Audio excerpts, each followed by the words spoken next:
Hi everyone, today's headlines. Nagaland records 260 positive cases and 12 COVID deaths on May 26. Services at fire station Dimapur West temporarily suspended. Nagaland Power Department says BMA oxygen plant damaged due to overuse. NPF accuses Nagaland government of financial mismanagement. ADC Parent issues guidelines. Jaishankar arrives in Washington, D.C. to meet Defense Secretary Lloyd Austin. 84-year-old COVID-19 patient who received monoclonal antibody therapy back home. News in details. Nagaland records 260 positive cases and 12 COVID deaths on May 26. Nagaland reported 260 COVID positive cases and 12 deaths due to COVID-19 and 131 recoveries on Wednesday, May 26, 2021, updated the Health Minister S. Pangifom. With 260 new positive cases on Wednesday, the total tally of positive cases rose to 20,795 and active cases stands at 4,923, the Health Minister updated. Out of 260 new COVID-19 positive cases reported, 117 cases were detected in Dimapur, 98 in Kohima, 15 in Mogachong, 12 in Pek, 8 in Zunabato, 5 in Voka, 4 in Kifri and 1 in Parent, Pangyu said. Services at fire station Dimapur West temporarily suspended. In view of the detection of COVID-19 at fire station Dimapur West, the fire station will be temporarily suspended from taking further emergency call till further order. The department informed that the jurisdiction of the aforesaid station will be covered by fire station Dimapur West and Chimukuruma. Fire station Dimapur West personnel who were on duty during the last 10 days will be in isolation or home quarantine. In case any symptoms develop during the course of home quarantine, they are to report to the competent authority for testing and further medical checkup. Nagaland Power Department says BMA oxygen plant damaged due to overuse. The Power Department Government of Nagaland on Wednesday clarified that the motor at BMA liquid air plant in Dimapur was damaged on May 23 due to non-stop operation and not because of erratic power supply as reported by some section of the media.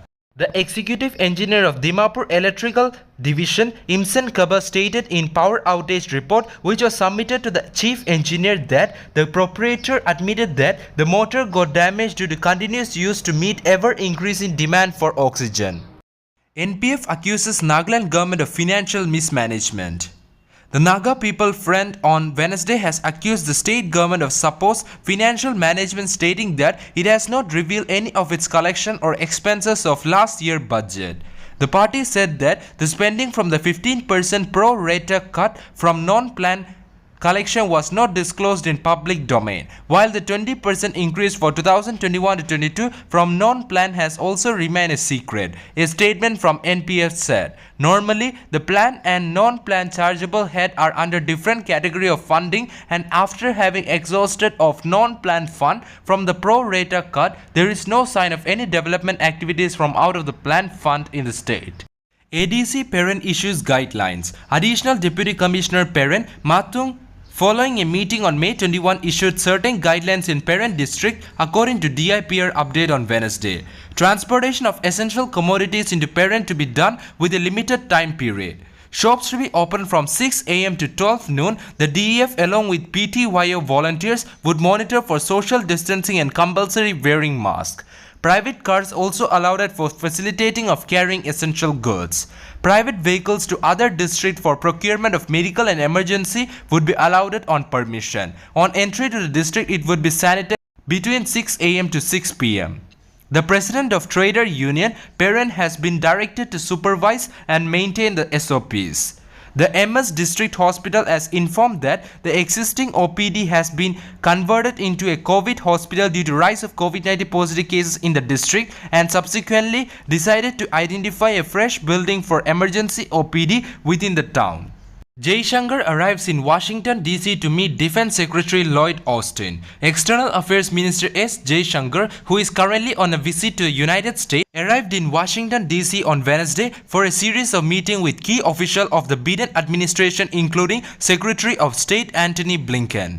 During the 3-day stay in Washington, D.C., Jaishankar will also meet his American counterpart, Defense Secretary Lloyd Austin, and National Security Advisor Jack Sullivan, along with other key members of the Biden administration, according to a report by ANI. The discussion between the minister will focus on the progress made in the bilateral relation in the first 100 days of Joe Biden-led government.